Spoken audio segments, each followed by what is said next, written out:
আবুল ফয়েজ মোহাম্মদ খালিদ হোসেন, জন্ম 2 ফেব্রুয়ারি 1959। ডক্টর আফামা খালিদ হোসেন নামে সর্বাধিক পরিচিত একজন বাংলাদেশি ইসলামী পণ্ডিত। তিনি বর্তমান বাংলাদেশের অন্তর্বর্তীকালীন সরকারের উপদেষ্টা এবং ধর্ম মন্ত্রণালয়ের দায়িত্বে আছেন। তিনি বর্তমান বাংলাদেশের অন্তর্বর্তীকালীন সরকারের উপদেষ্টা এবং ধর্ম মন্ত্রণালয়ের দায়িত্বে আছেন। তিনি ইসলামী আন্দোলন বাংলাদেশের শিক্ষা উপদেষ্টা, হেফাজতে ইসলাম বাংলাদেশের নায়েবে আমির, মাসিক আদ তাওহিদের সম্পাদক, বালাঘুষ সড়কের সহকারী সম্পাদক এবং আন্তর্জাতিক ইসলামী বিশ্ববিদ্যালয় চট্টগ্রামের Quranic sciences and Islamic studies বিভাগের অতিথি শিক্ষক। খালিদ হোসেন 1959 সালের 2 ফেব্রুয়ারি চট্টগ্রাম জেলার অন্তর্গত সাতকানিয়া উপজেলার মাদারশা ইউনিয়নের মক্কার বাড়ির এক সম্ভ্রান্ত মুসলিম পরিবারে জন্মগ্রহণ করেন। তার পিতা মাহমুদ হাবিবুল্লাহ একজন ইসলামী পণ্ডিত ছিলেন।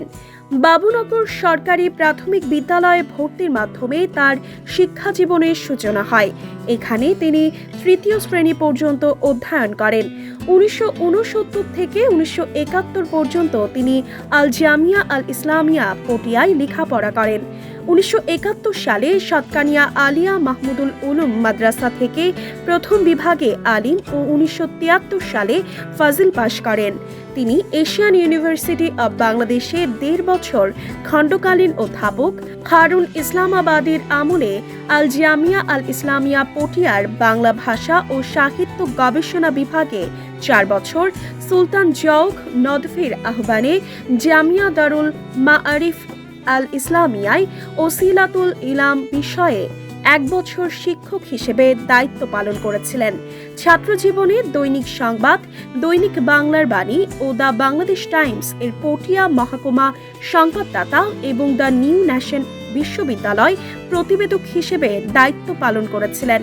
2020 সালের 15 নভেম্বর তিনি হেফাজতে ইসলাম বাংলাদেশের নায়েবে আমির এবং 2021 সালের 2 জানুয়ারি ইসলামী আন্দোলন বাংলাদেশের শিক্ষা উপদেষ্টা নির্বাচিত হন। 2023 সালের 8 জুলাই থেকে তিনি চট্টগ্রামের আন্তর্জাতিক ইসলামী বিশ্ববিদ্যালয়ের Quranic sciences and Islamic studies বিভাগে অতিথি শিক্ষক হিসেবে নিয়োগ পান।